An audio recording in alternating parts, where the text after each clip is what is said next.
at 1 p.m. March the 13th, 2024.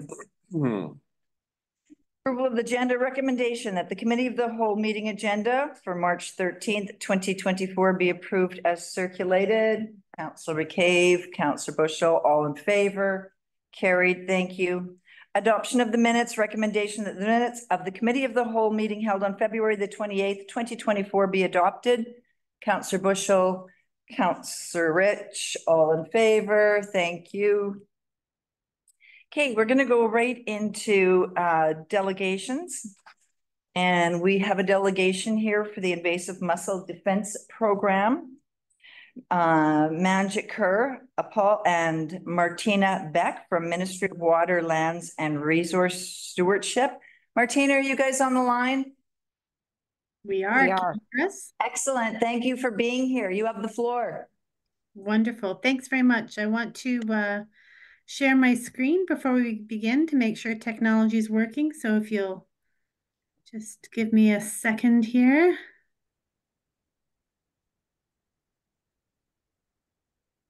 Can you see our presentation? Yep, got it. Great. Thank you. Seemed to me, I'll just kind of flow with it. So thank you very much for inviting us today. I'll introduce myself and then I'll pass it over to Martina. My name is Manjit Kaur. I'm the Director of Conservation Science and here in the Aquatic Ecosystems branch of the Ministry of Water, Land and Natural Resources. I'm here from a sunny afternoon on the Lekwungen speaking territories here on Vancouver Island, and I'm very pleased.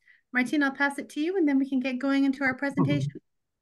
Thank you and good afternoon. My name is Martina Beck. I work with Manjit in the Ministry of Water, Lands and Resource Stewardship, and I am also pleased to be joining from the territory of the Lekwungen people and that of the Songhees and Esquimalt people. So good afternoon and thank you for the opportunity to present.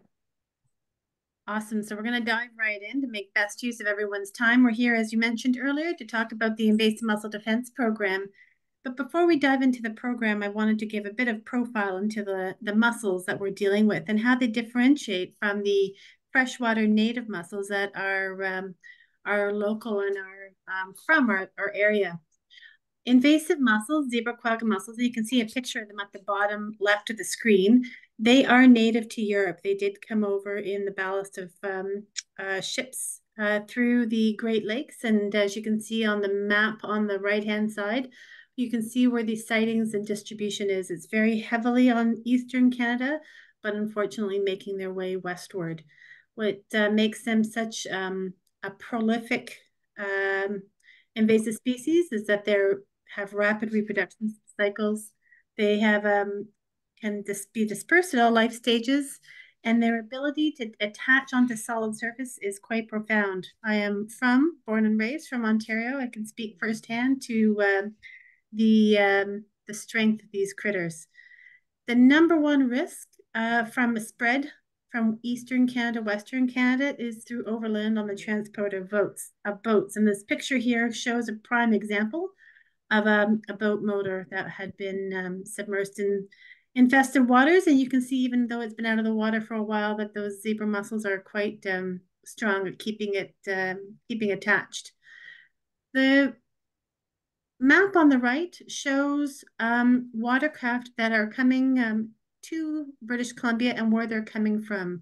You'll see there's a lot of travel not only within British Columbia, but from within Western Canada, but there is a fair amount coming from all ports of North America. So when we do look at our program, we look at it not only focusing on British Columbia and keeping our waters safe, but we do take a very broad perspective about where those risks are coming from. To differentiate between the zebra mussels and our native mussels, there's two basic rules of thumb. One is those the size, and that's the most important piece. Our native mussels are much larger. They're up to 5 inches, whereas the zebra mussels pretty much are the size of your fingernail or smaller. Also, the zebra mussels, as you can see at the top, quagga and zebra mussels have at least zebra mussels have those zebra stripes. That's where they get their name from. and that is not the case for our native mussels. In terms of the environmental and economic impact,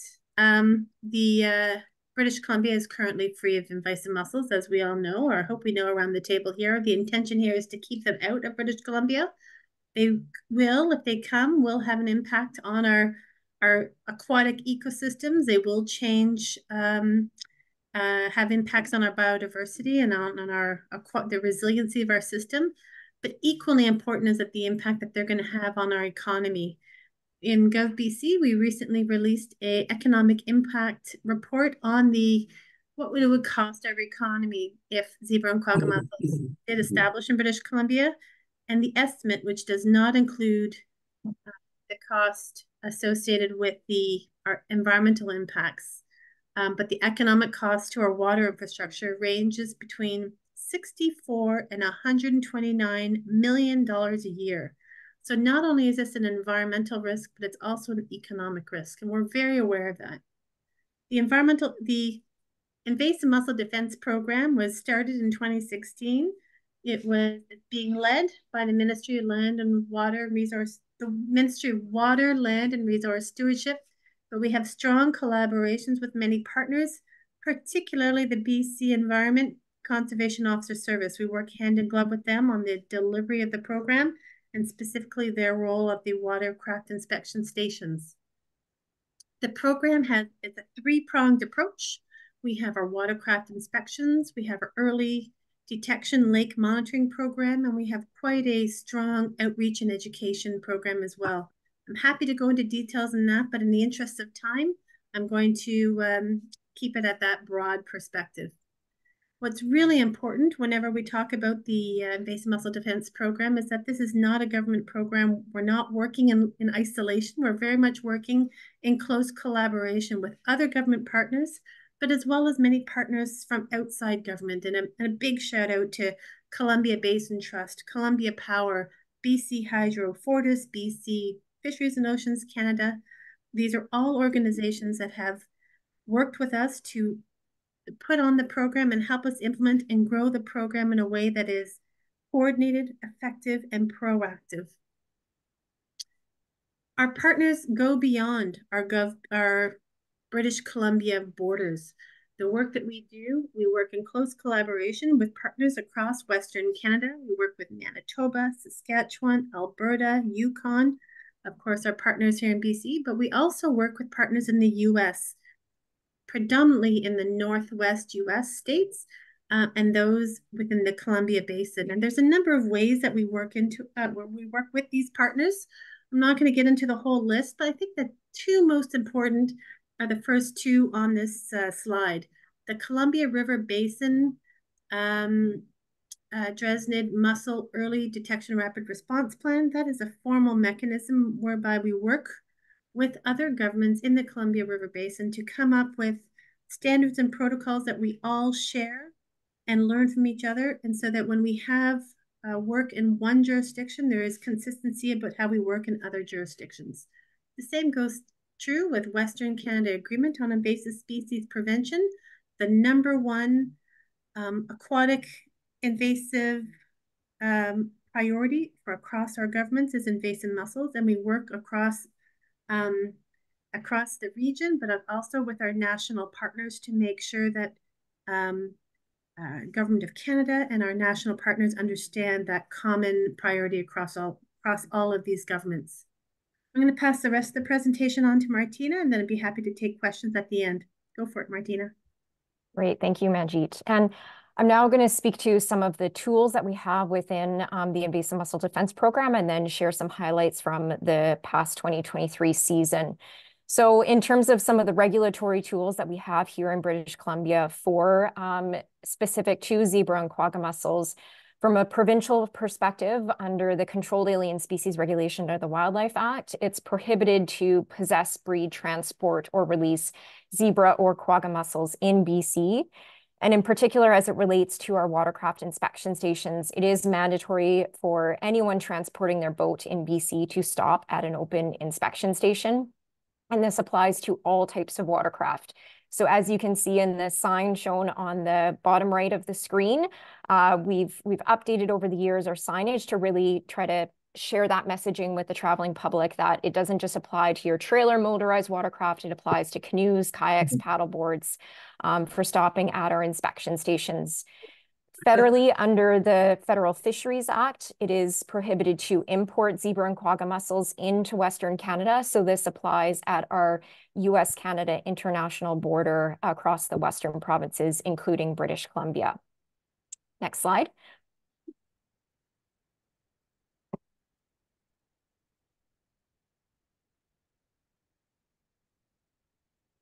Some of the other tools that we have for our watercraft inspection stations is our aquatic invasive species canine unit. So we have 2 canines as part of the program. We have Canine Major as well as Canine Kilo. They're both German Shepherds, and there are multi-purpose detection dogs. They're trained primarily for detecting zebra and quagga mussels, and this includes all life stages, including the juvenile and adult stages, but also trained in some other multidisciplinary areas to support the Conservation Officer Service in things like evidence recovery and firearms. But their principal focus is on invasive mussels, and they provide a key resource to support our inspectors at the watercraft inspection stations. Next slide. And now I'm just going to go through some highlights from the 2023 inspection season. So the map here on the slide shows the locations of our inspection stations for the 2023 season. And our inspection stations are located at key border entries into the province, both along our eastern Alberta border as well as the southern US border. And then we also, in addition to the 6 highway stations, they're shown in the sort of blue markers. We also have 2 roving inspection crews with the yellow points there. And those are located in the Okanagan as well as in the Lower Mainland. And those locations are selected based on where we see the highest number of high-risk or mussel-foul boats destined for. And those crews have a mobile roving ability to respond to those high-risk notifications. Menji talked about that perimeter defense. We're receiving those notifications from our neighboring jurisdictions if there's boats that are destined for BC that we need to follow up on once they arrive here. The inspection stations are operational from April to October, with our peak operations running from during the key summer months from May to end of August. And this here is highlighting our results from the 2023 season. So this shows a summary from this past season as well as 2022. We had just shy of 21,000 inspections completed, of which 155 were identified as being high risk for either zebra and quagga mussels or other aquatic invasive species.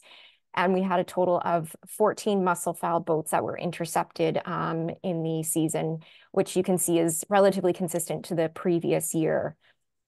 And in terms of the other element of our program, which is our lake monitoring efforts, moving to the next slide, this is work that's done to be monitoring our lakes, to be checking for the presence of zebra and quagga mussels. So Manjeet mentioned that we haven't yet had any detections of zebra or quagga mussels in BC. And this is part of those efforts to be checking our lakes to ensure that they're remaining free of invasive mussels. So we've had an ongoing partnership with the Habitat Conservation Trust Foundation, through which they support administering grants to community organizations across the province to conduct sampling for collecting the water samples. Those samples are collected following our provincial protocol that is in alignment with our jurisdictions from across the Pacific Northwest. And then those samples are sent to the provincial ministry designated lab, whereby which they're analyzed using a very specific method to identify the zebra and quagga mussels. And this work has been supported through both provincial and federal funding. And the sampling is occurring in priority water bodies, looking at where there's greatest risk for both introduction, using our watercraft inspection data, as well as risk of survival based on the water conditions that make it suitable for zebra or quagga mussels. So in 2023, there were 867 samples collected across 83 priority water bodies, and those locations are shown on the map. And I do really want to highlight, I can't acknowledge them all here, but they are, you can see in the legend there on the map, there's a long list of those partners that are involved with collecting those water samples. And those are groups that are receiving those grants through the Habitat Conservation Trust Foundation. So really speaking to how partnerships are so integral to the delivery of the program. Really, a key highlight is that all the samples came back negative for zebra and quagga mussels. So certainly that's, of course, news that we want to see continue and has been the case since we started the lake monitoring program. So again, really important work under the program. And then the last tier of the program is the outreach and education. And again, this is where the partnerships are really key. A lot of those partners that were listed on the previous slide are also key for delivering the main messaging, which is the clean, drain, dry, which is really what we're encouraging all boaters and recreational users to be practicing after each and every use. Even if you're just moving your boat within here in BC, we always want to be encouraging clean, drain, dry, whether it's your watercraft or whether it's your waders. This is really critical for preventing the spread of not only invasive mussels, but other aquatic invasive species, and also diseases such as whirling disease. So really a key message that we're sharing, and it's messaging that's consistent across all our partners across both Western Canada and the US. And I've just got up on the slide here to highlight that we have a whole host of resources available on our program website. There's information about if you're wondering how to get your boat inspected, you can contact the program directly. All of our previous season reports with very detailed results from our inspection stations are all posted on our program website. So, as well as a copy of the economic report that Manjeet mentioned earlier. And the last area that I just wanted to quickly touch on is the recent detection of quagga mussels in Idaho. And she showed that map earlier that was showing that westward spread of the mussels, and the most recent and most significant detection being this past fall. There was a first detection of zebra or quagga mussels in the state of Idaho in the Snake River in southern Idaho. This represents a significant detection not only for the state of Idaho, but also the first detection within the Columbia River watershed. And so through our BC being a signatory on that Columbia River Basin Rapid Response Plan that Manjeet mentioned, we were offered an opportunity to go down and actually observe firsthand the response that Idaho did for that treatment. And so I was able to actually go down and attend the second half of the treatment and really learn firsthand what the different elements that were part of that response. They were able to move forward in, I would say, unprecedented timelines with their response and implementing a treatment very quickly following that detection of quagga mussel in this the specific portion of the Snake River. I don't have time to go. I could talk about that for an hour in itself. I did give a recent webinar on my observation and trip down there. So hopefully some of you may have had the opportunity to see that webinar, but certainly at a future date, if anyone is interested to learn more about that, we're happy to share. Idaho is really keen to share their learnings and experiences, and that's something that we really want to draw from, and we'll be integrating into some ongoing work that we have on updating our early detection rapid response plan. We have an existing plan, rapid response plan for zebra and quagga mussels, and we're in the process of updating that. It's going to be very much, I would say, an ongoing process as new and emerging things come forward, such as lessons learned from this most recent response in Idaho. And another area of work that we have started and are in the planning stages of is doing a tabletop exercise with our counterparts in the US through the Columbia River Basin. Again, they have a lot of experience in this area in terms of having conducted past exercises as well as dealt with past responses. So we'll be able to build from their experience and lessons learned and be able to bring that to here in BC and really start looking at sort of response planning and preparedness. Certainly that was a topic of discussion last week at the Okanagan Basin Water Board inaugural meeting of the initiation of that working group. And apologies for if anyone was, I know there was probably a few that were in attendance of that, so some of this is going to be a little bit of a repeat from last week's presentations, but of course, it's an important topic, and we're really happy to see those conversations happening within the Okanagan area. And I think with that concludes our presentation. We did certainly want to leave enough time for questions and discussion. So, Manjeet, unless you have anything else to kind of close us off with, we'll pass it back and open it for questions. Absolutely. Thanks, Martina. Manjeet, Martina, thank you very much for being here today. I'm just going to open it up to council. Council, do you have any questions or comments? Councillor Bushell. Yes, through the chair. Thank you very much for your presentation. That was 2020.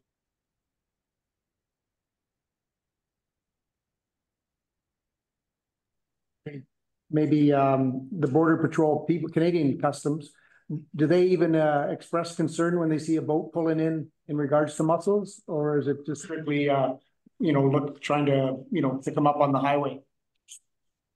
Yeah, I lost a little bit of the audio for a portion of your question, but I think you were asking in relation to Canadian Border Services, and that's a great question. And apologies, I forgot to mention that we have been working closely with the Canadian Border Services since the program started in terms of receiving notifications of watercraft that are coming through the Canada-US border. So in particular, our conservation officers are visiting those border crossings annually. And following the detection in Idaho, we did notify Canadian Border Services right away of the change of the status. So one of the changes that we made following that detection is we are treating all boats coming from Idaho as high risk, and we notified CBSA right away of that change. And so our inspectors follow up on notifications and conduct the necessary inspection and decontamination as needed when we receive those notifications from the border. And Manjeet, I'll pass it to you if you want to add anything there. No, just to follow up what you're saying is we definitely did notice an uptick, shall we say, in terms of the number of notifications from CBSA after we let them know what had happened in Idaho, and therefore the increase in risk associated with watercraft coming from Idaho. I think we answered the question, but again, there was a bit of a problem with the audio, so I just want to check back to make sure we've addressed the question directly. No, that's fine. Thank you very much. And one other one, our biggest population being in the West Coast, Vancouver area, and we have a roving inspection station. Is there any possible way we could get a permanent one there coming through like from Hope? Because you notice that once they get past Hope, they pretty much are able to go to the Okanagan and the Shuswap. Mm-hmm. So I can. Okay, oh. Go for it. We did have an inspection station at the Laidlaw Weigh Scales in previous years. Part of our annual review of the inspection data is to look at not just the number of boats that are coming through, but where they're coming from. And the data showed that while we saw a relatively large volume of boats coming through, there was a very low, very less than 1% of the boats were actually high risk or coming from out of BC. And so we were really seeing a lot of local traffic that was happening there. There were also a number of safety concerns with that location because it is high speed highway. And so we had some safety concerns there. And we have looked at that roving crew does do rotations at the border crossings in the Lower Mainland. So the Pacific crossing is one that we rotate through setting up. And more recently, this past year, we also did rotating setting up at the Sumas border crossing. So looking at, rather than being situated more at the Hope, where we were finding we were getting a lot of more local traffic, trying to get to the actual border crossings and intercepting as they're coming in directly from the US. So just thank you very much. Thank you. Thank you. Just to reinforce what Martina was saying, and it's standard practice in this program, is that we do look at the data where Martina and I are on the science team. We do work with the COs, the Conservation Officer Service. So we're a unique combination of enforcement meets science And every fall, we spend about 3 or 4 days diving deep in terms of what were the lessons learned, what are our partners saying, what's the data saying, and what are our recommendations for refinement for the next year. So every year, if there's ever any comments and or feedback for the program, we take it all and we look at it at that point. Thank you. Thanks. Thank you, Martina. Go ahead, Councillor Beach. Thank you, Martina. I had the pleasure of attending the muscle defense workshop last week. It was really heartwarming, encouraging, hopeful to see a big banquet room full of very concerned people. That made me feel good. Some of the information didn't make me feel so good, and I thought I knew pretty much all of it because I've studied it. Anyways, it is a big concern, and I guess I don't like to play negative nanny, but I appreciate every border crossing and checkpoint that we can get. But I have to say that we cannot negate the fact that that a mussel might get through into one of our 20,000 lakes or one of our 51 river systems, because we don't have enough checkpoints at border crossings to make sure that's not happening. So I just feel like people need to understand that the push and the agreement from our table, at least, was that we need to really push hard for way more checkpoints, because it seems like we're doing okay, but we just can't, you know, remove stations thinking that you're not seeing stuff, because it could come from anywhere. It could come from one of the small little unknown lakes, and it could come from inside. And once it gets inside our province, we're going to be checkpointing all of the major highways. So thank you for doing the work, but I just want to stress this is like a huge issue, and we all need to really keep pushing. And I would encourage the public to inform themselves and start writing letters. Thank you. Thank you, Councillor Beach. And I did attend as well. And the message that was loud and clear was that the checkpoints, inspection stations, absolutely, to Councillor Beach's point, we don't have enough and they need to be consistent. We've had folks coming in last summer that drove through the Golden border and there was no one there. So consistency is one thing, addition is the other to every checkpoint, and we will continue from this table. We will continue to fight for funding because the government has reduced the funding for this program, whereas this program is key to this continued success of BC.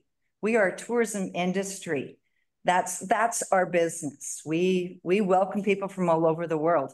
Quagga and zebra mussels will destroy our beaches and our water systems and our farming industry, and make life very complicated and very expensive for us here.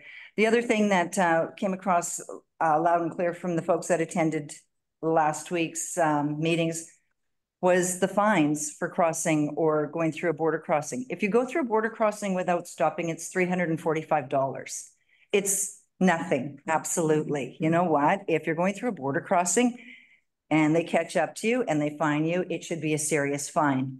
If you're caught with quagga zebra mussels, because you're not following clean, drain, and dry from one body of water to another, the fine for that is not high enough.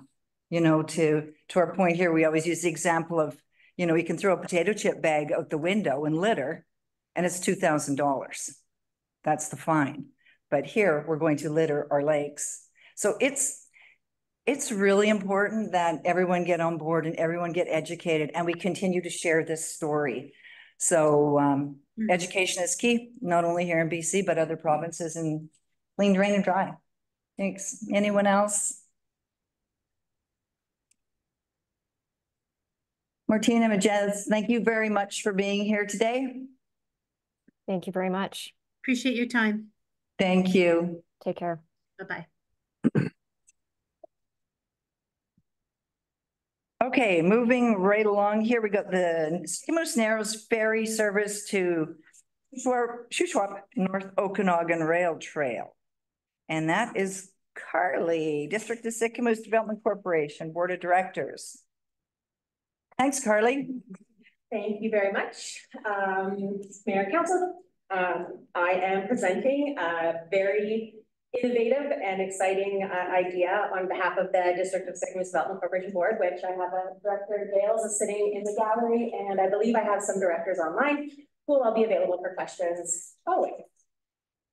All right, so the Shuswap North Okanagan Rail Trail Free Ferry Shuttle across the Narrows Channel is a project that the board has activated and researched and has been talking about now for the past couple of weeks. And we put together the framework of an idea that we're still collecting details and information for, but we would like to present it to you today. So this business plan proposes the establishment of a free ferry shuttle service across the Sycamoose Narrows Channel, aiming to address and mitigate concerns related to the rail trail's safe access, parking, and trail accessibility.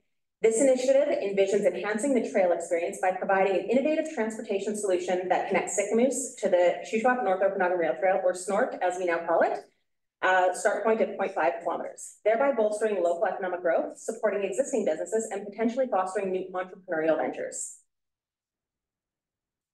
The Sycamoose Narrows Channel ferry service will operate between Sycamoose Narrows docks and the lift station landing on the west side, which is directly across from Martin Street boat launch.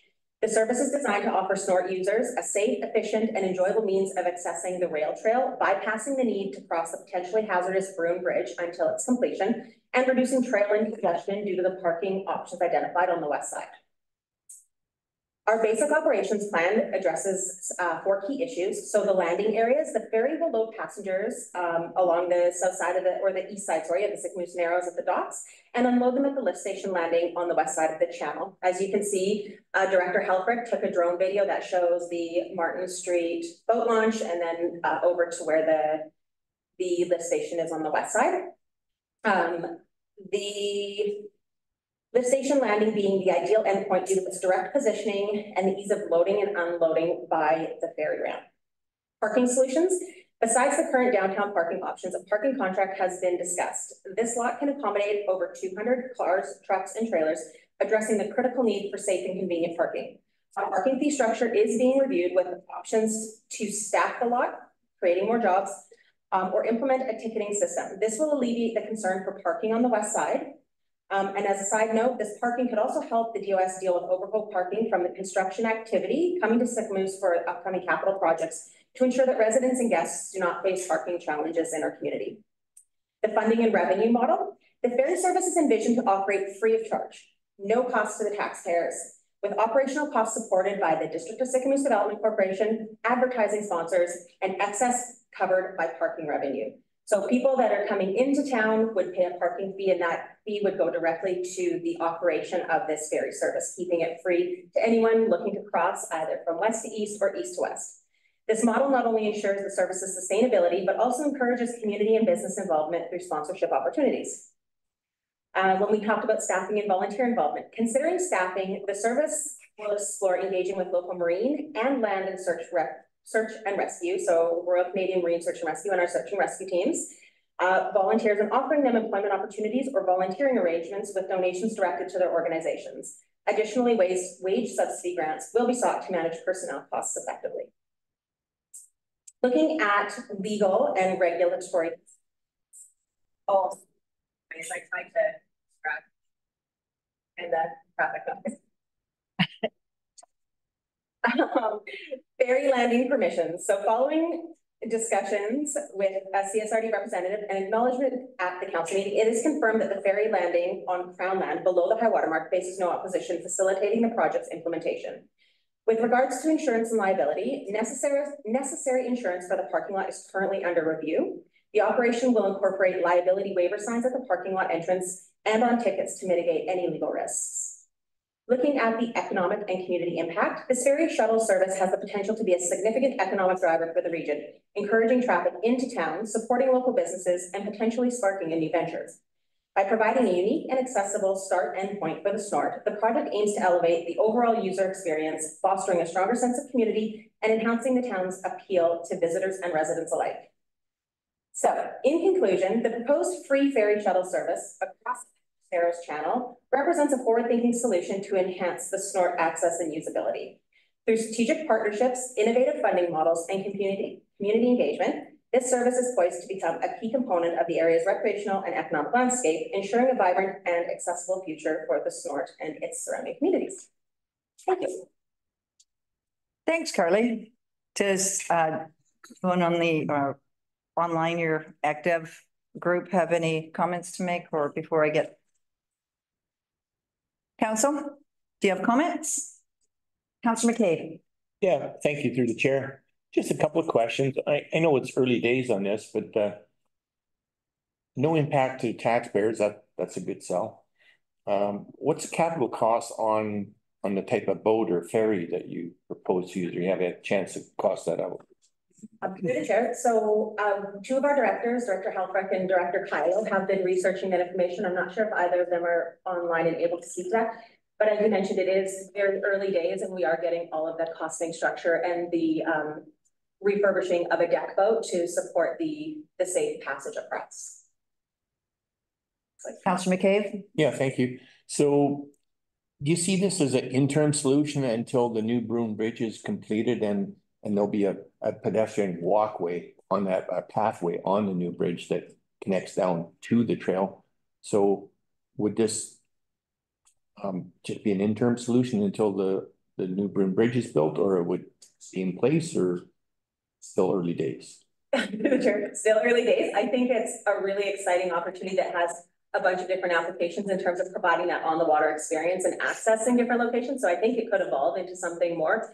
But right now we're looking at it as that immediate solution to address the fact that, you know, the Broome Bridge will be a while before it's built, and then the pedestrian walkway will hopefully follow, but will also take an amount of time to get completed. Councillor Bailey. Yeah, so this is a separate corporation from the Dev Corp that'll be operating it. It's like, what's the legal structure of who's operating the ferry? Through the chair, currently right now, it would be the development corporation that's operating it. Follow up. Sure. Because if it is the development corporation, you're a wholly owned entity of the District of Sycamore, that would come back to us. So that's kind of what I'm asking, what the structure is, you know, in terms of legal liability of ferries and transportation. So have you thought about any of those things, or you're just pitching the proposal right now and seeing what our feedback is? Yeah, through the chair, right now it is very much in the idea stages. We're gathering more information on the legality around safety, et cetera. So those details are definitely something that will be discussed as we, you know, continue to get more questions and feedback. Councillor Evans. Thank you through the chair. Thank you so much for thinking outside the box, Carly. And I like the idea because it's going to give families and individuals a chance to experience the channel. That in itself is a unique opportunity for that sense of adventure and doing something new. And it does, at least until the bridge is built, it does give us a way to get people safely there and address so many of the issues. So thank you to you and your team for thinking outside the box.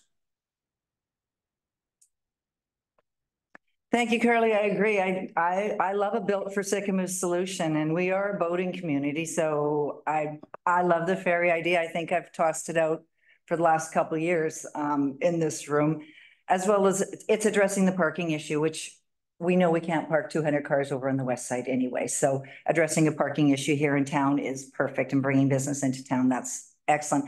I don't think that we should stop the pursuit of the Ped Bridge. I think that we still want people coming into town, parking here, taking the ferry, or biking across on the pedestrian bridge. I mean, the ferry has, it could be, you know, somebody could hop on it and go up to Hyde Mountain with their golf clubs. There's just other things that you could do, right? So it has a lot of potential, and I really like it, but I do believe that we should still look for funding for our Ped Bridge, because I think we don't have parking there, and we want to keep people off the highway anyway as much as we can, bring them downtown.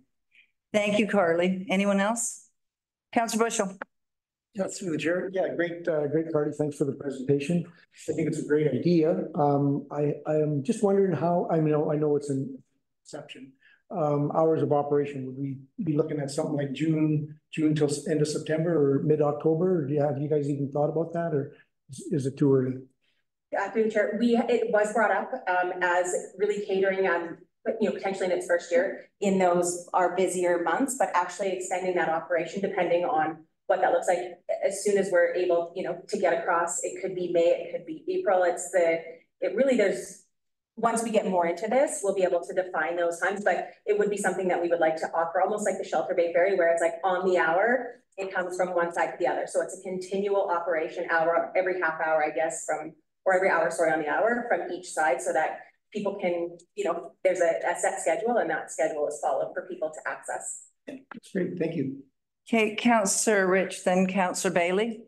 Through the chair, Carly, this is like, I love the little boats at the coast. I actually use it as my honeymoon boat. That's how I escaped is out of the bay in Vancouver. So I love this idea. One of the things is we've heard from John from CSRD that we would be starting at IR3 South, and Rona Martin has also confirmed that the splat scene will build when they are ready. That's asking a few questions. We're going in from the right to contact the Agents Association. Mute them. So both those key players have said that the splat scene are not ready to go. So if we land at the utility system there, we can go back to 0.05 and we could go up to the First Nations line. That is about 1 kilometer back and forth. Is that viable for someone to run a ferry? Because there's no way around the splat scene at this point because we're landlocked, right? Because it's private owners, so people couldn't take their bikes and then go up and around and then back onto the rail trail to connect. Has there been thought put into that, how that's going to work? Through the chair, at this time, no, we came up with this idea to start at the 0.05. So because this is a very fluid conversation and plan, I think as we understand better where the start point is going to be and how those conversations are progressing, we'll take that into account as we continue to develop this idea. Okay, thank you. Thanks, Carly. Councillor Bailey. Yeah, I was just going to mention that I think it's pretty unclear right now where the start and the end, and maybe another start will happen depending on what the actual plan is at the end of the day. I like the idea, but I'll just say I like that it be a private venture. I think it's something that I don't want to see the District of Sicamous or the DevCorp, because we're part of the District of Sicamous. I mean, there's two sources of funding through DevCorp. It's the MRDT tax, as you know, and then it's whatever budget allocations that we give you for economic development. I think there's certainly a way to make this work. I see it probably a high season thing. And I think we have to look at the pro forma, like whatever the financial pro forma is, and how much that's going to cost, because there's obviously going to be a staffing cost component. There's a management cost component. There's a lot of different things. If the parking can totally offset it, great. But if the parking doesn't offset it, then who pays, right? And so those are really important details, ones that I think we could, work on. But I think that's, for me, if this was a private venture, I'd feel totally comfortable, because it's up to them to make revenue and figure it out economically. If it's something that's going to come back to us potentially to fund shortfalls, then I think that's a different conversation as well. But, we could get into that with pro formas and everything else. But I just wanted to ask just one question about the other side. I know you mentioned it in your presentation here, that you had talked to the CSRD and where you would unload, that would be permitted? Through the chair, I would defer to one of my counselors that brought that information to me, but I do believe that as long as it's below the high water mark, let me just get into this here, that there's no concerns. Sorry, I'm just trying to find this here. Yes, it is confirmed that the ferry landing on Crown land below the high water mark is, there's no, yeah, it has to be below the high water mark, so that's considered Crown land. Go ahead, Councillor Bailey. Maybe just a quick follow-up then when it is above the high water mark, which it sometimes is, I guess that means that we couldn't operate the ferry at that point. I mean, which I don't know if it's a big deal, because I think you'd be operating the ferry July and August, so it might be lower. But I guess that's just one of the details to kind of look into, is whether it could operate when it is above the high water mark. Okay. The chair, I made that note and I'll take that back for sure. Thanks, Carly. Councillor Beach. Thank you. Through the chair. Yeah, Carly, I like the outside the box idea. I think we talked a little bit about a ferry service and how that would look. It would be nice, but there are still some questions as Councillor Bailey has pointed out, and also I thought I read somewhere that I wondered how the support from the businesses was for that concept. I thought I read somewhere about it being that they would be willing to sort of support it, maybe subsidize it. Yeah, through the chair. To make it happen. Yeah, through the chair. Thank you. That's a great point. The directors did reach out to some of the businesses that especially along the corridor, that they felt would benefit from having that increased traffic that would be coming to enjoy the ferry. And we came up with a sponsorship model. So the way that the boat would be refurbished would have branding on the outside where businesses could purchase sponsorship opportunities on the outside of both sides, or the three sides, I guess, of the ferry. And that would help to offset the yearly cost. So it provides an opportunity to market our businesses through the channel, but also provides a revenue generation model. Thank you. Thanks, Carly. And I think to the point of the active owning it right now, this looks like an opportunity for a private business eventually down the road. So I think it's a great start. And I think there's a solution to all. I'm pretty sure that we can all figure this out together to make a good business plan and a viable business for someone. So yeah, I like it. Thanks. Councillor Bushell. Yeah, through the chair. Yeah, great ideas. I kept thinking about the corporation. It might even be possible to do a non-for-profit, and that would be more accessible for grants. And either way, it's easy to make it work. And then grants, and then tax receipts and things like that. So like similar to the way the Shuswap Trail Alliance runs their operation, they can provide tax receipts, and it can work that way. And you could access funds from the municipalities and CSRD and all different types of operations. Yeah, thank you. Anyone else have any questions? Your board members are all good? Colleen, you're good? Perfect. Okay, Carly, thank you very much for your presentation.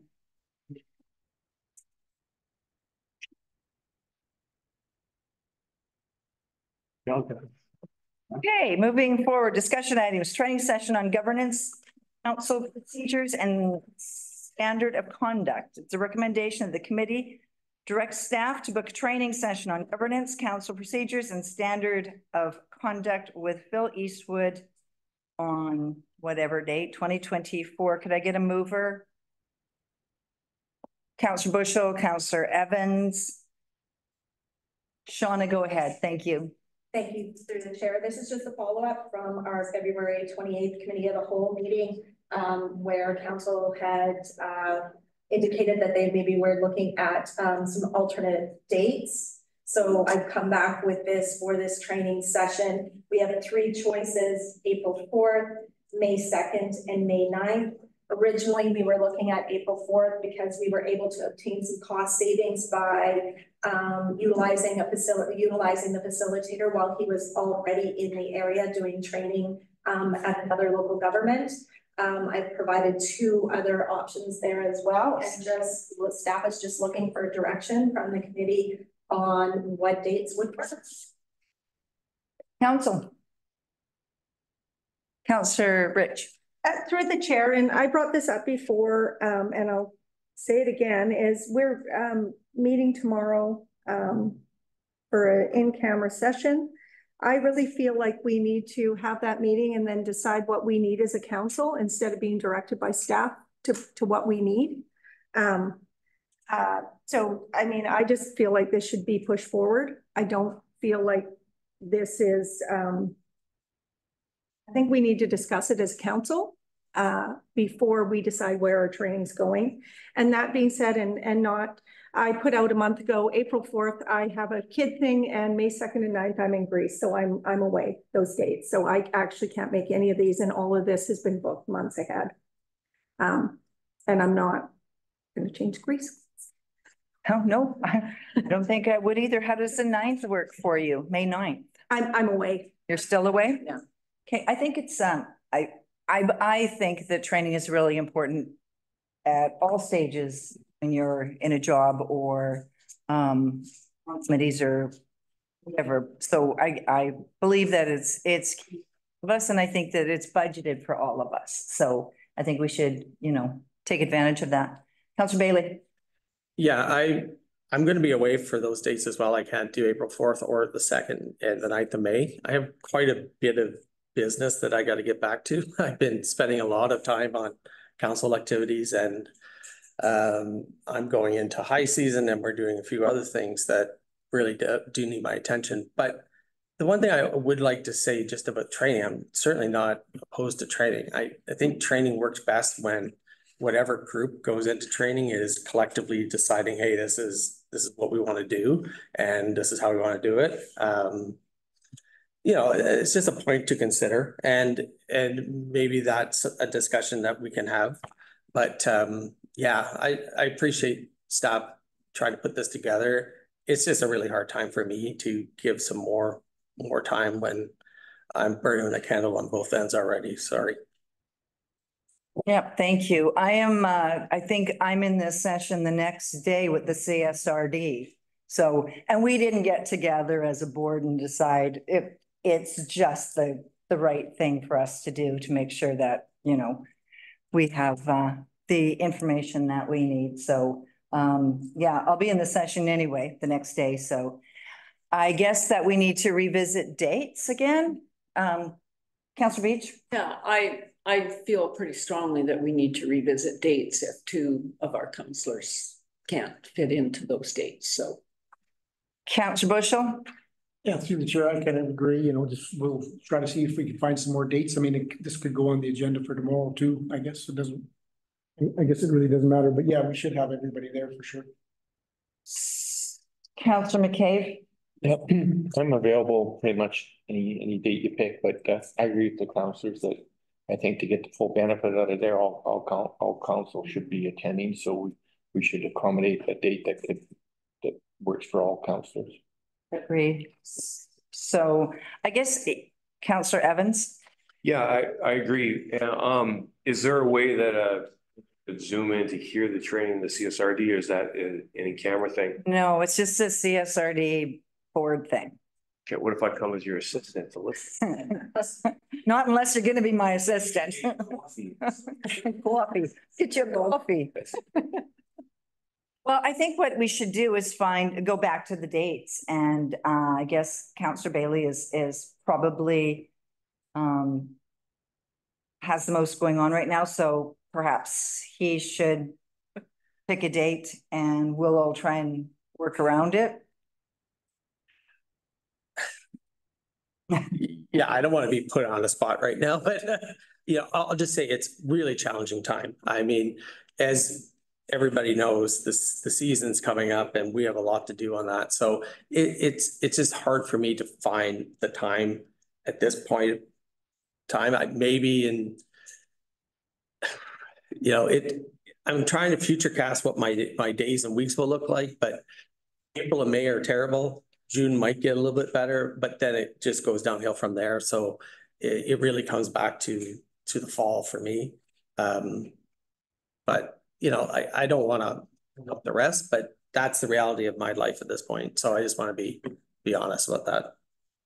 Councillor Evans? Hey, fall comes fast. I'm game. It'll be fall in 2 weeks if that's what works for everybody. But I'd like to see as much education as I can, so whatever works. Anyone else? Shauna, where would you like to go from here?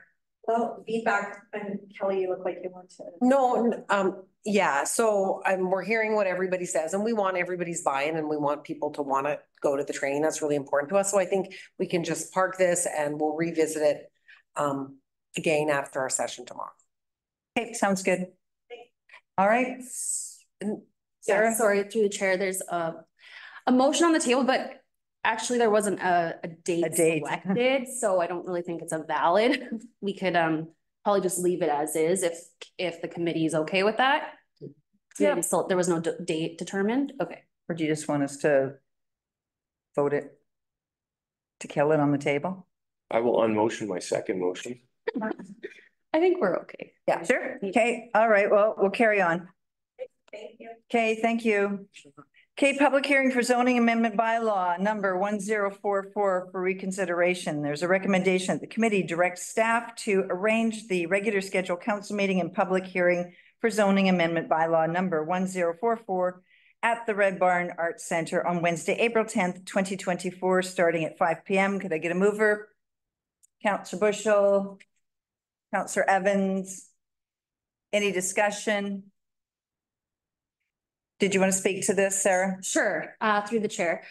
So staff is presenting options for a new public hearing related to zoning amendment bylaw 1044. And we're seeking direction from the committee regarding the date and location. The recommendation is based on information we received from the Sycamore Legion, the Red Barn Arts Center, and the Senior Center. So it would appear that the Red Barn Arts Center has the most availability for the date that we had recommended. And the reason that we're recommending that the public hearing and the meeting be held elsewhere is just based on attendance regarding this issue. I think we had over 50 at the one meeting and then over 40, and they kind of represented different opinions in the community. So if we bring those two together, I'm assuming, staff is assuming that there could be a large attendance. So we wanted, the idea is to provide it in a setting where we can accommodate more people and there's more seating. And just as a recap for those who are listening in or in the gallery, that this zoning bylaw was previously defeated by council, and after a February 28th petition and delegation, Mayor Anderson asked for reconsideration of third reading of the bylaw. That is a power that the mayor has, that all mayors have throughout the province under section 131 of the community charter. And it's asked that be reconsidered as soon as convenient. And because this is regarding a zoning amendment and there's been new information since third reading and the public hearing, staff recommends that another public hearing be held. And so really it's up for council discussion at this point. We have recommended that it be held at the Red Barn Arts Center, and curious to hear your thoughts. So we could leave it in this room if we wanted to. Yeah, that is also an option. Yeah, it's just understanding that, you know, based on the attendance and the passion that we're seeing in the community, would it be, you know, worthy of hosting elsewhere just to provide more space, more seating? I mean, the technical part, hosting online, we've hosted outside of this space before, and we'll get help from our IT SysGen, and staff feels confident that we can make that work.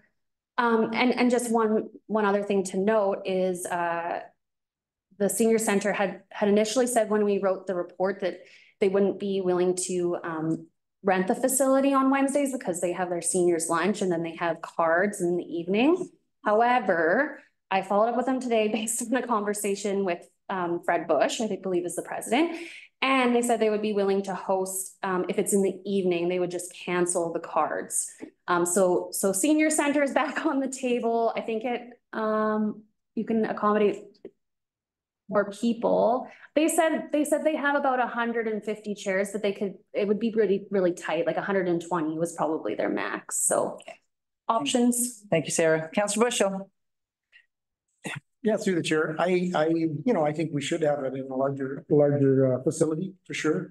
I mean, we will, it's my understanding, we'll probably be hearing from John and Phil McIntyre. Paul will be coming next council meeting, so we'll have a lot more information, questions answered next period. And then, after that, then we'll know where we're going. You know, we'll know where we're starting and where it's ending and so on and so forth. So I agree. Councillor McCabe? Yeah, I agree in the concept of a larger venue to the public, to make sure that they have physical access to the public hearing. But as far as Zoom goes, I think technically the senior center might be better because they have 2 or 3 TVs, large TVs in a wall for. I don't know how that works. Better suited technologically at the senior center, and I think they do hold about 120 people, which I'm guessing would probably be enough. Parking's a bit better at the seniors than at the Red Barn. There's pretty much no parking at the Red Barn. Very limited. There's a bit more at the senior center. So I'd like to change a friendly amendment to location to the senior center. I think it's only $50 an hour, so it's a couple $100 to rent a venue. So cost isn't a big issue. You're making a motion, or you're making a friendly amendment? A friendly amendment for the venue to be held at the same date, but at the senior center. Councillor Bailey? Yeah, may I suggest, I'm fine with either, depending on what staff kind of figure out between the two, because it sounds like we might have to only use the senior center from 5 o'clock on, so we'd have to be here for whatever if we're doing committee of the whole. I'm fine with either venue personally, but I guess there's a few logistical things that you might need to work out a little bit. Is that correct, staff? Sarah? Through the chair, we would, the one thing we had discussed is potentially there might not be a committee of the whole that day, or we could put a committee of the whole in the morning that day, just so that because you couldn't have committee of the whole at the senior center. And so that was kind of the route we were thinking. But it's definitely doable either way.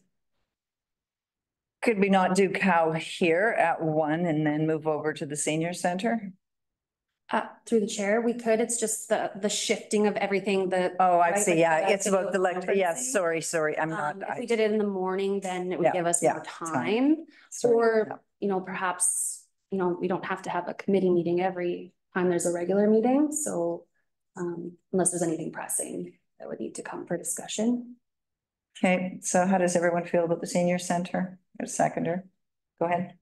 Maybe different friendly amendment, just not pick the venue, just pick the date and the time, and then leave the venue to stop to further research and figure out. So you revise the amendment to just specify the date, time, and leave it to staff to pick the venue. Sure, through the chair, so that the committee directs staff to arrange the regularly scheduled council meeting and a public hearing for zoning amendment bylaw number 1044 on Wednesday, April 10th, 2024, starting at 5 p.m. Okay. Maybe at either the senior center or Red Barn. Okay, at the senior center or Red Barn Art Center on Wednesday, April 10th, 2024, starting at 5 p.m. Okay, so that motion came from Councillor McCabe and, oh, sorry, so 1, 2? Yeah. Okay. Sure. Can we, through the chair, vote on the amendment? All in favor of the amendment? Okay. Carried. Okay, now we're going to the motion? Yeah. Okay, all in favor of the motion? And we're carried. Thank you. Sorry, through the chair, one more point too. I just didn't mention it prior that we'll be following notification requirements through the charter as well. So there'll be we'll be resubmitting notification to property owners within 50-meter radius of the proposed zoning changes. And there'll also be notification in the Eagle Valley News in 2 consecutive weeks leading up to the public hearing on April 10th. Okay. Councillor Bailey. I'd just like to ask some technical questions because this is, and I just want to make sure I'm right in my understanding. So the entire, with section 131, section bylaw 1044 comes back as it was presented prior. Through the chair, correct. So that zoning not only includes the rezoning of properties within the rail trail from R1 and 2-unit residential to P3 Park General. It also proposes to update the country residential, MUR2 seasonal accommodation, RVP3 recreational vehicle park 3 zones, rezone 524 DeBell Street from P1 civic and recreational to P2 works and services, rezone 717 Trans-Canada Highway frontage from C2 highway commercial to R1, rezone 913 Rama Crescent from R1 to MUR1 multi-unit residential, and it corrects general language and formatting errors. Councillor Bailey. So then we had multiple public hearings on 10th. No, we didn't. We had just one public hearing on 1044. Through the chair, correct. One public hearing. The public hearing was previously scheduled for December 13th, and then it was postponed. And then it was rescheduled for February 14th, which was when council defeated third reading. And now we're looking at reconsideration. So. Councillor Bailey. Yeah, just one more technical. I just want to make sure we're understanding what's going to actually happen this day. Now it comes back, so it immediately goes into public hearing. Is there opportunities for amendments to 1044 without it starting the whole public hearing again, or we have to then? Okay, through the chair. Get what I'm getting at, right? Yeah, for sure. Because this has come up a few times. And so public hearing will occur if council so chose to amend the bylaw at third reading. If it changes the use or impacts the density, then we would have to hold another public hearing and do third reading again. So, sorry, second reading as amended, public hearing. And this is just the way it's set up through the Local Government Act and the community charter. So it's an option. It's just that we would be looking at a third public hearing. Right. Yeah. Councillor Bushel. Chair, Sarah, or maybe Kelly, with new information, which is probably going to come next week, would it be wise to listen to that information before we decided? And I kind of got two questions. Being that this whole thing was a little bit convoluted with different different bylaws or different zoning, would it be wise to split it up and make the rail trail one and get the other ones moved forward? I don't know. I'm just asking. Sorry, through the chair. So I think we looked at that option on the 14th when council defeated the bylaw. That was put forward as an option of amending it to pull out. We would have had a second public hearing in that case. I'm just looking at the timelines for notification. 30 days, I think.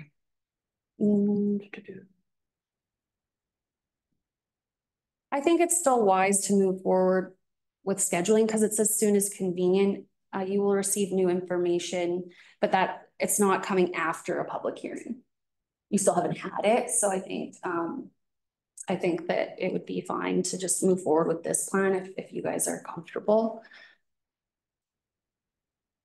Councillor, go ahead, Kelly. Yeah, sorry, just really quickly and just for clarity for Councillor Bushel. So because this is a reconsideration, we have to bring it forward as it was considered previously. So at that reconsideration, if any further changes are made, which is totally fine, then we can proceed accordingly. But at this point, we can't make changes to what we're reconsidering. It has to be presented the same way for the reconsideration piece. Okay, thank you, Councillor Bailey. Yeah, and I'm just wondering if that's going to be too limiting, right? Like if it's something we should just be bringing back an entirely new bylaw. Like we have to go through basically go through the whole process anyways, right? So if there was, yeah, it's a little tricky, right? Because if there was changes to that, then we'd have to go back to another public hearing, which means we have to do another notice period and all these other times. So the timeline gets a little long when you do things like that. And I'm wondering if it's, if we get some new information, we can nail down a new bylaw, bring it back that would suffice to do the rezoning on the rail trail. Whether this is going to be easier than trying to take what was already a pretty clunky 1044 and then try to, make that work. I don't know. I'm kind of looking for staff for advice. Councillor Rich, then CAO Bennett. Yeah, through the chair, I guess, and maybe it's a question for Kelly. My question is these two other properties have been caught up in 1044 dealing with the rail trail. Is there a way to break them out, get these folks moving forward until we feel that we can move the rail trail forward and keep working on that? Because these guys are just kind of collateral damage in the middle of this. So is there a way that we can work with these folks who are not part of the rail trail that was considered housekeeping and have gotten caught in this? So how do we look after those people while we work through our rail trail issues? Yeah, go ahead. All super good, valid questions. And I hear you loud and clear. So as it relates to the reconsideration under section 131, we don't have any choice. It's like a mandatory process. We bring back what we had and then we reconsider it as it was before. So that's how that piece works. So, and I guess at that reconsideration, depending on which way council votes, then we will go back, and if we have to separate the bylaws, then we'll separate the bylaws. But the reconsideration piece is a mandatory process. Like, we're required to bring it forward as soon as convenient, as it was previously. So we'll have to go through this process. And then after that, we'll figure out how we'll deal with these other properties, whether depending on how that vote goes, if it's forward, if it's not, then we'll do another bylaw and separate it. Councillor Rich. Through the chair. So could the mayor rescind 131? We break them out and then move forward between the two properties and dealing with, I'm going to call it 1044, but dealing with the rail trail? Could that happen? Want to speak to that?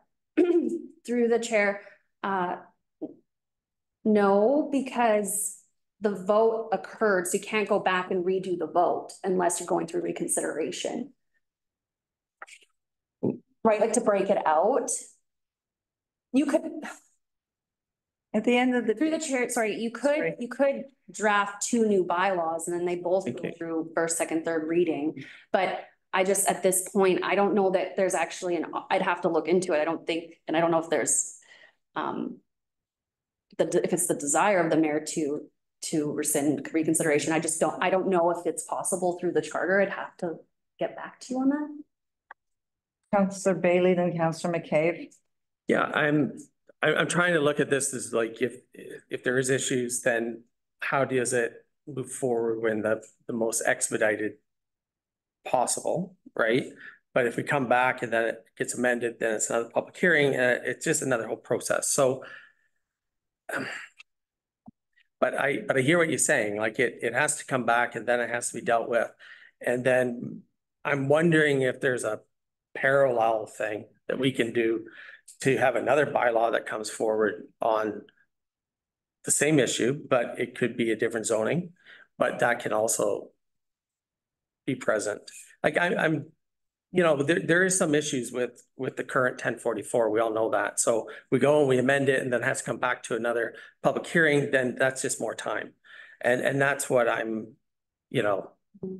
trying to look for solutions to. I think if we're trying to change it prior to or trying to change it after, it's still going to be more time. So I think for simplicity, we just go through the motions that are laid out. Sorry, Councillor McCabe. Yeah, I agree with the mayor because I think this is a time sensitive issue because it involves other stakeholders, and one of them being the CSRD, the owner of the rail trail.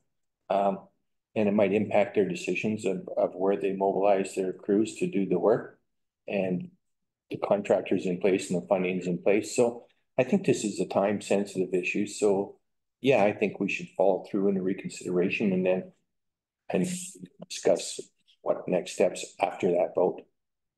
Thank you, Councillor McCabe. Councillor Evans. Yeah, thank you through the chair. I think that we should just pass it or defeat it and then move on from there and figure out what to do after that. That's what I think. Thank you. Beach? Oh, there were others ahead of me. I'm sorry, I didn't see your hand. Councillor Beach. Through the chair, just to make sure that I understand.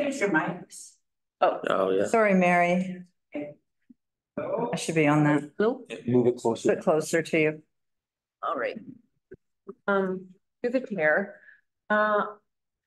So if we do on the 10th, we amend and then pass 1044, that means that the pieces that are waiting to be dealt with that aren't trail related would be okay, right? If we amend it and then pass it? No? Go ahead, Sarah. Through the chair, it can be amended to take, for example, if council wanted to amend it to remove the rail trail properties from the bylaw, it can move forward. You just have to have another public hearing. But a public hearing would have to occur anyways, even, right? Because if you bring a new bylaw forward, then it's gonna go through first, second, third, if we're looking at rail trail properties. So it's not ideal, but we just have to, we're kind of, at the mercy of the legislation and we just have to follow that process. So it can be amended. It's just that the zoning, the other zones that like for DeBell Street and Trans-Canada Highway, there would be another public hearing and then it could be adopted at the following meeting. Okay. Does that answer your question? I know it can be. So they would also have to go through another public hearing. Correct. Okay. Correct. And otherwise, I believe, I don't know if Nicole wants to comment, because council defeated 1044, but we're waiting now with this reconsideration process, but a new bylaw would be drafted with those zonings to come forward separately. Yeah, which it should. Yeah. Councillor Bushel. Yeah, through the chair, I guess I'm okay either way. It's just, it could be a long process of,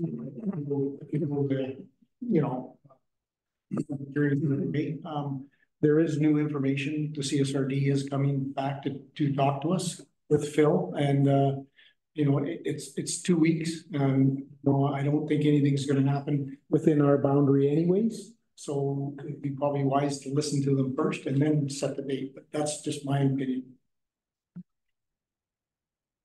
Councillor Bailey. Yeah, I mean, I sent around an email saying I hope that this issue, when it comes back to council, that there would be broad and unanimous support for it. I don't see that right now. I mean, and that's what I'm trying to avoid really in this discussion. No one's trying to slow it down or anything, but 1044 under this provision, it's going to come as it is. Then if it gets amended, it's going to, start another process for public hearing and notification. That's just time. So I guess what it doesn't sound like there is an easy way to solve this, right? But the risk is that it comes back and it gets amended and then there has to be another public hearing, I guess. And if that's the process that 131 is, fine. But I would have liked to have found another way. It's why I didn't support the 131 invoking anyways. But anyways, I guess this is what's going to happen. Anyone else?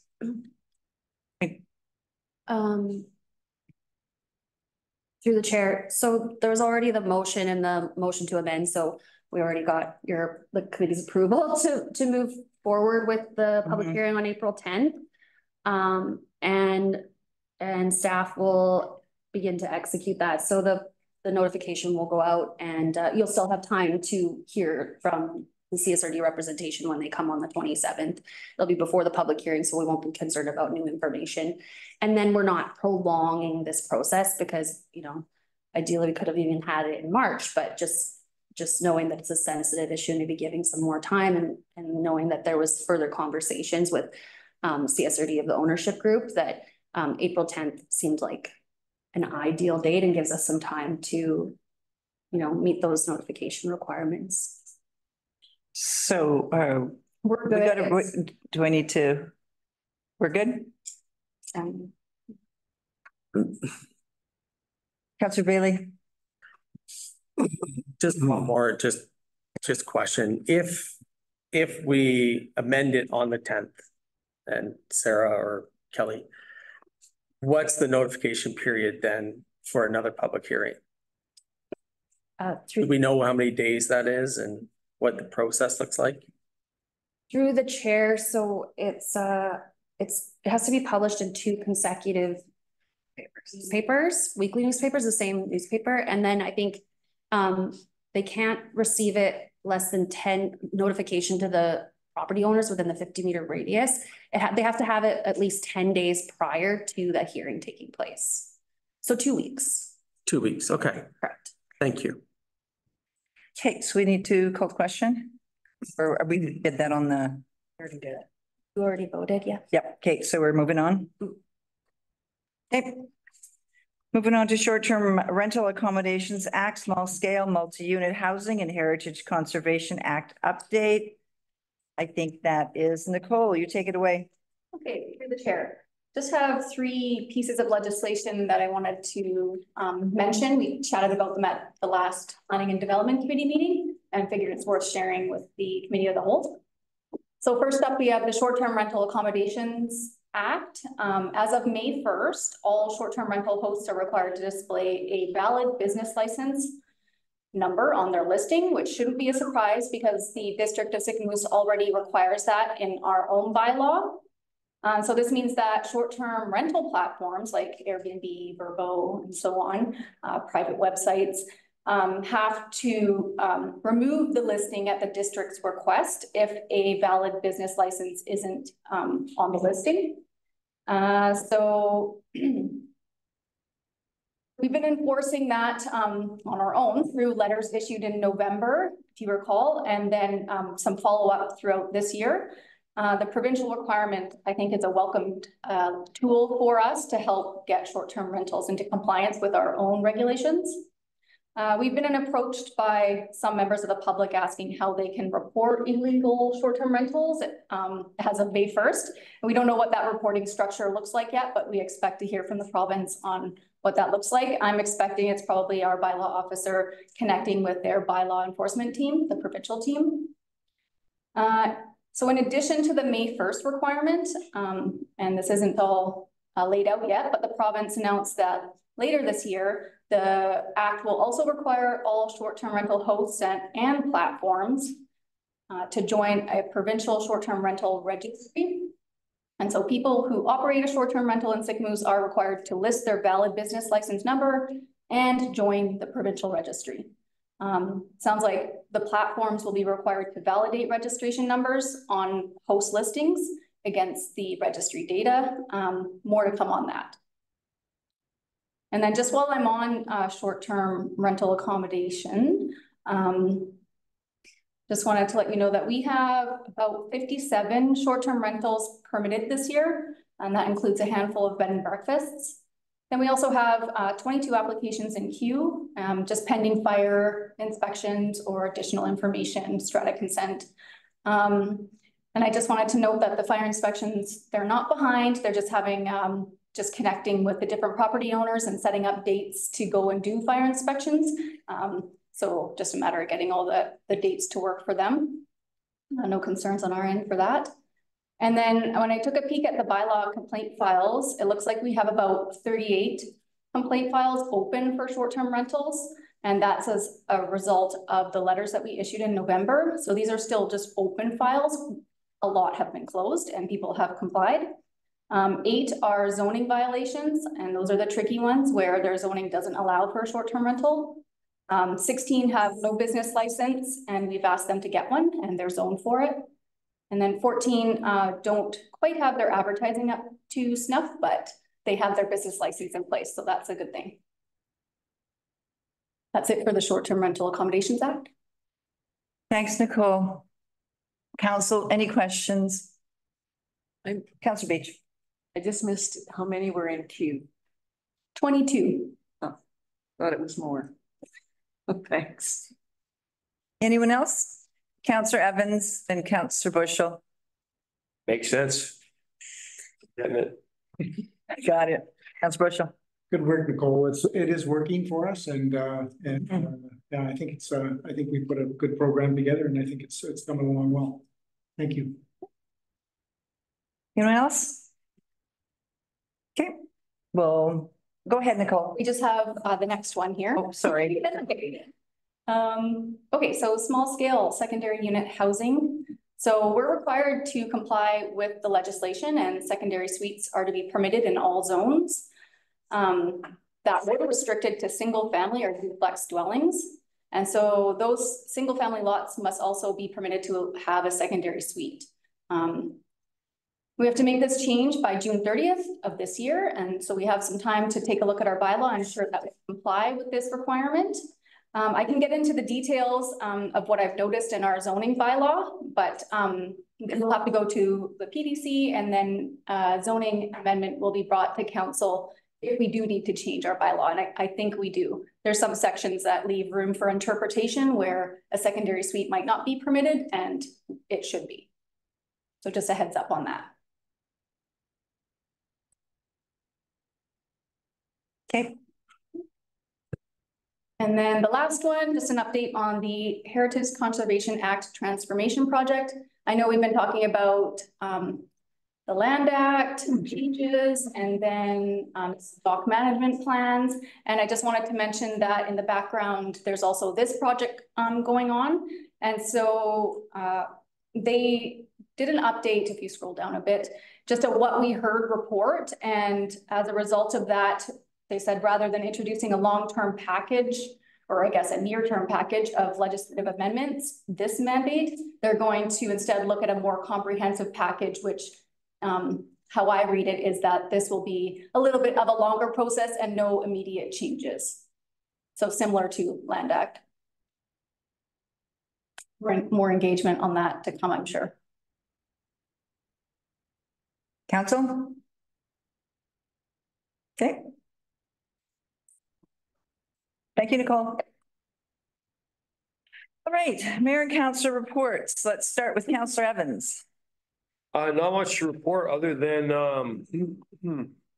I guess a statement that I love being Canadian and what a privilege it is to live in this country and to be on this council and do this kind of work. I think that it's just awesome that we get to live in a land where we get to have influence over the land what we live in. What a privilege. Thanks, Bob. Yeah, I agree. Councilor Rich. Met with the splat scene and did the groundbreaking at the Healing Center, and that was a good day. I am going to continue to challenge people with Sycamus to look at our kids. Sida Lee, who I brought up 2 weeks ago, came home with gold and silver for Sycamus, Go Girl, and Salmon Arm. And our under 13s and our under 11s, which we haven't had minor hockey and Sycamus. They worked really hard to get our minor hockey teams going, and we're going to add 4 more teams, but our under 13s and under 11s both brought home golds. Yay. So go. We got a bunch of little NHLers coming up. Yep, perfect. Councilor Bushel. Yep, through the chair. Yeah, I too attended the groundbreaking for the medical center and with splat scene, and that was a really nice day. And we had lunch with them as well, so got to spend some time with them, so that was really good. Yeah, I got to congratulate Carly and successfully being awarded the World Championship Qualifier Tour for the UCI new pump track. So the pump track will be have its first event on it in September. I guess that's when is that? September 7th to the 8th. So yeah, that's really amazing. So looking forward to that. And yeah, I was out of the country for work for the last council meeting, so I apologize. And looking forward to keeping things moving. Thank you. Good work, Daryl. Thank you. Thanks. Councilor Bailey. Oh, yeah. Just a lot of individual meetings with constituents, obviously a lot of time on rail trail related issues, concerns, and different points of view on that whole issue. So it's been a lot of the discussions I've been having. The other parts of the discussion is just, you know, like I said earlier, working on some economic development issues and reaching out to some old people that I knew in Vancouver and trying to figure out some things that we can do here. And I want to also acknowledge Carly for that really good news today about the pump track. And that event, I think, is a perfect event for what we're looking for our shoulder seasons.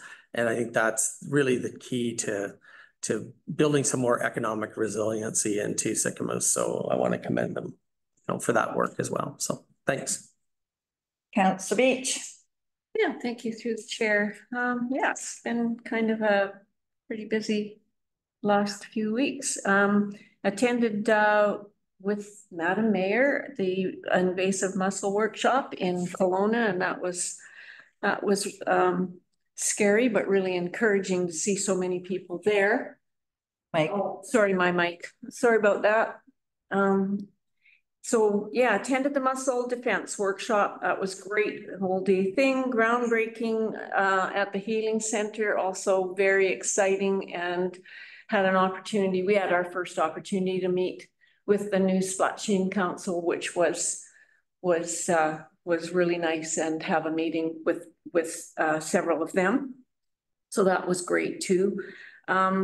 And yeah, a lot of talking with constituents about the, in respect to different things going on around town and concerns, not all about the rail trail, but about the healing center and different things going on. So a lot of thought and soul searching there. And I've also begun working with Siobhan on a new public safety session to address online predators, threatening the threat of online predators and cyberbullying to our youth, and also looking at gateway drug use and also the concerns there. So busy.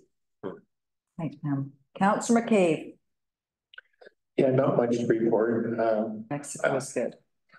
I already did that last couple. No, I attended the groundbreaking ceremony for a new shoe shop, healing center. It was well attended by the media and our member of parliament and our electoral area aid director, Bernie Martin, and Tracy Kirkman, for position of surgeons and surgeon positions at dinner title, but she's the person that'll make sure that we get all our healthcare professionals in the building. So it's one thing to build a building, but it's another thing to get it with the proper healthcare professionals in there. So that was attended well, and then of course went over to lunch with most of council and staff and the chief of Splats and Mike Christian and a couple of councillors, and that was a good conversation there too. Yeah, and I'm impressed to see there's some clearing done for the pump track, and we're a very progressive community where we've got our first event and the pump track's not built yet, so no moss under our feet. So that's all I have. I agree. Congratulations to Carly for that. But also this shoulder season, we have the 55 BC games also coming to town. We have, I think, 3 events here. We've got some a triathlon at Old Town Bay.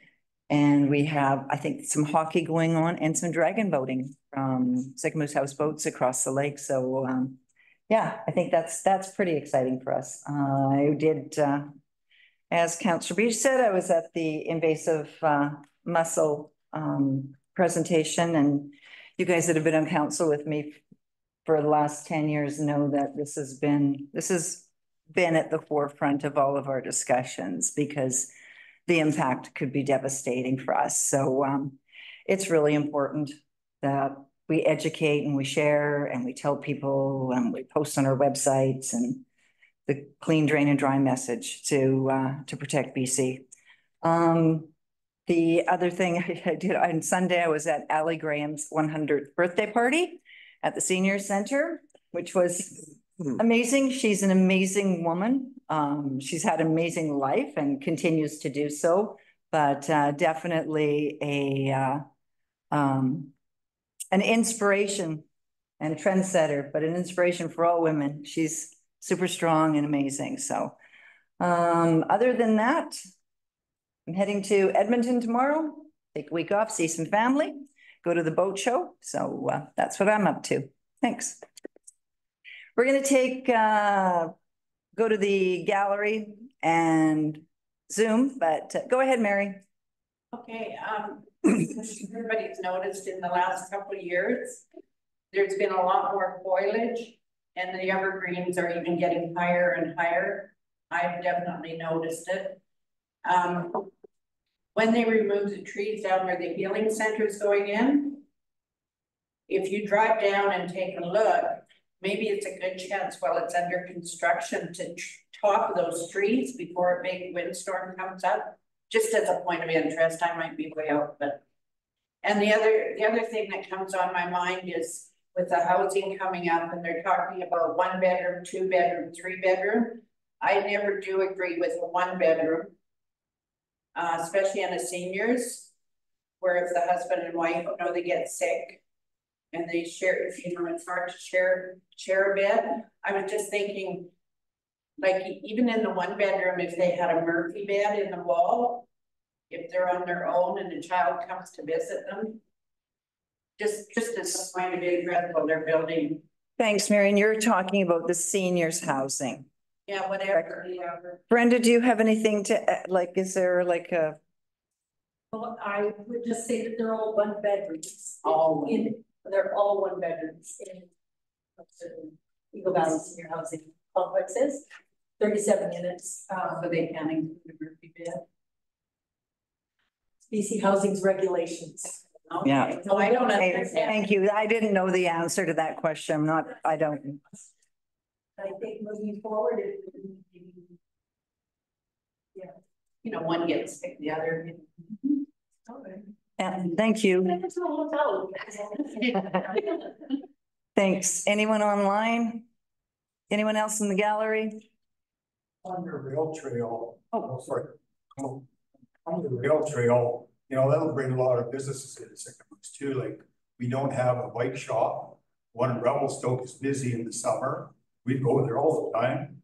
They might move in here, a chuck wagon down for snacks or something when they finish the rail trail. So it'll help Sycamore solve everything. A lot of people don't believe that. No. Thanks, Ed. Go ahead. Okay, I have a couple of questions. I'd like to thank that lady that came in and was talking about the ferry thing. I'm all for entrepreneurship. I am. So hey, it should be in private ownership. Which leads to me, but she made the comment that. Sorry, can I get you to state your name? Terry Hagan. Terry Hagan.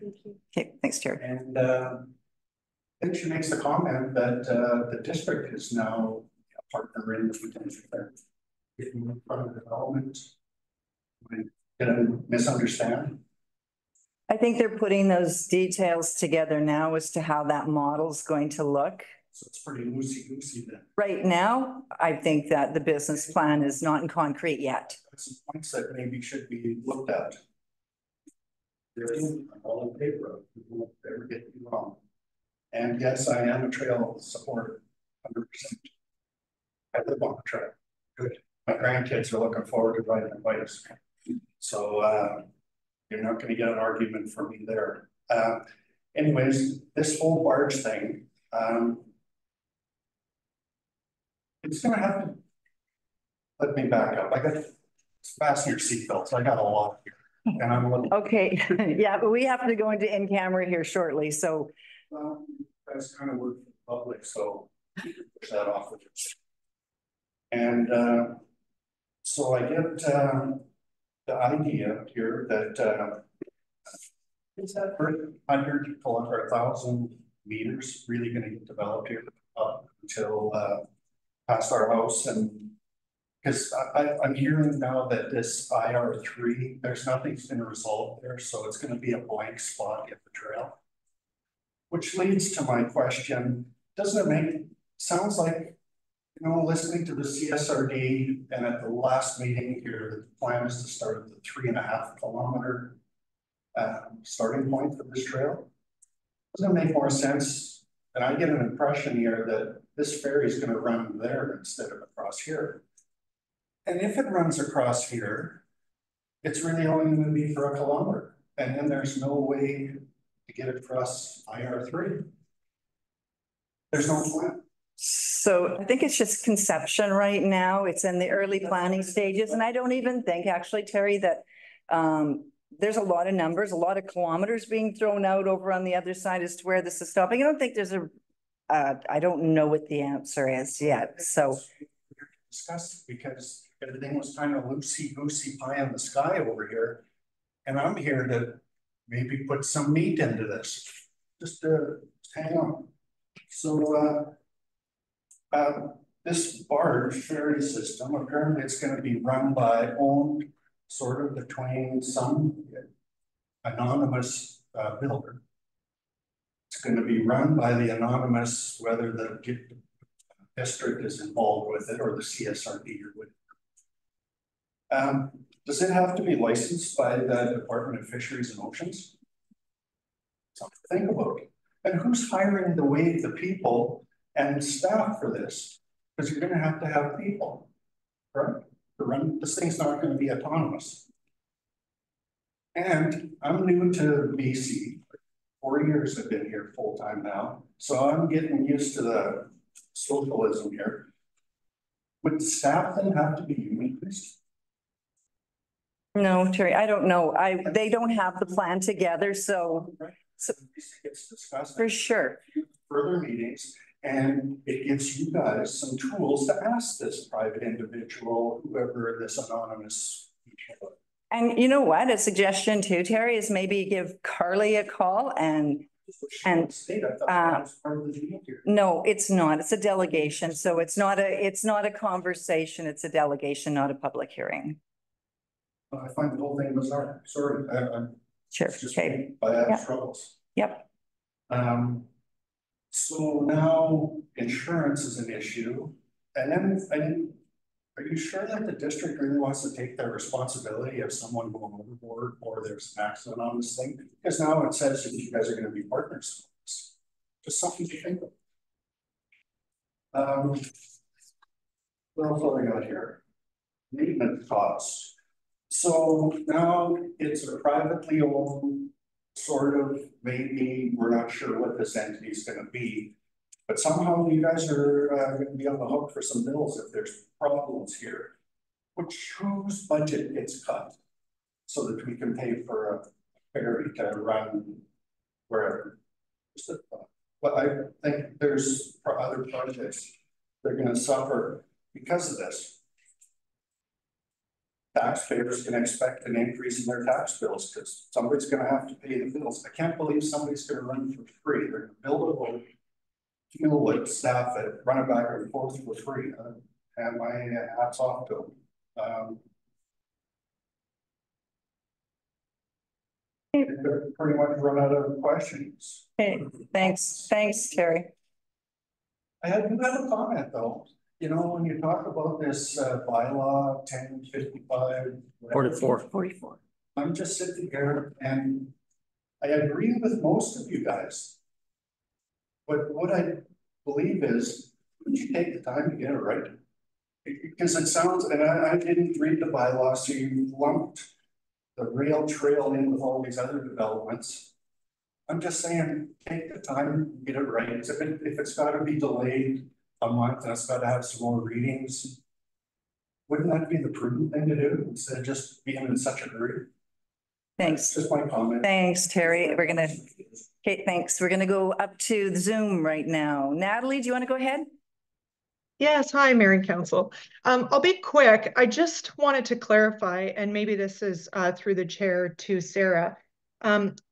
And it's going to go to the zoning. I don't want to kick this around too much, but I thought I heard you say that if there were some amendments that were agreed upon in the meeting on 1044, as long as they didn't change the density or the use, then it wouldn't have to, it could be approved without another public hearing. I just wanted to, again, in the interest of timeliness for everybody, did I understand that correctly?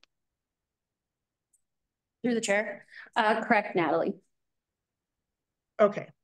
I just wanted to make sure. And then, yeah, I'll leave the barge issue alone for the moment. I think it's a good idea, but it is in its infancy. And so I would imagine that since you know, a large part of the delegation that was heard at I think it was the February 28th meeting that, you know, resulted in the 131 being enacted, that I hope that since it is conceptual and since there's obviously a lot of questions and understanding how the public dollar would be funding it through the Deb Corp if they were the ones who were operating it, I think that, you know, to say that it has solved the access problems would probably not be a very fair and accurate statement at this stage. So I just wanted to leave that on the record as well, not to be relied upon anyways.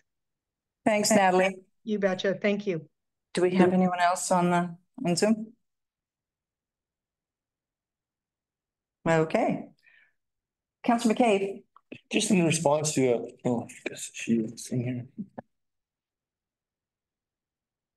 Just in response to a few comments about the rail trail and item number 3, Splatson's portion. Splatson's on record of supporting rezoning the trail to recreational. They're in writing from their rights and culture. I forget the name of that. Rights, titles and rights. So they're on record as supporting rezoning the trail to recreational. So when people are saying that we're not sure what's happening in item number 3, they support it to be used as intended use as a rail trail, and they're on record as that. And then with lunch with the mayor, with the chief and council yesterday from Splatson, they reiterated that same feeling that we welcome that to be used as a trail. So yeah, I just wanted to clear that out. Councillor Rich. Through the chair, I don't think our lunch is privy to public knowledge on what was said and not said. And absolutely, they are on record saying that they do want the rail trail. I can't speak for Splatseen. I don't believe you can speak for Splatseen, Councillor McCabe. I don't think CSRD can speak for Splatseen, and Splatseen is not on publication saying that the rail trail will go through this year. And I think that's where we're at. What is on record is Area E, Rona Martin, saying that Splatseen will go ahead when they want, when they're ready. And the other thing that's on record is John from the CSRD saying that we will start at 3.5. That is what is on record. So we need to clarify that and make it what it is. Okay, thanks everyone. We're going to carry on here because we need to take a little break before we get into the next meeting. So recommendation, the committee of the whole meeting for March 13th, 2024 be adjourned at the time being 2:47.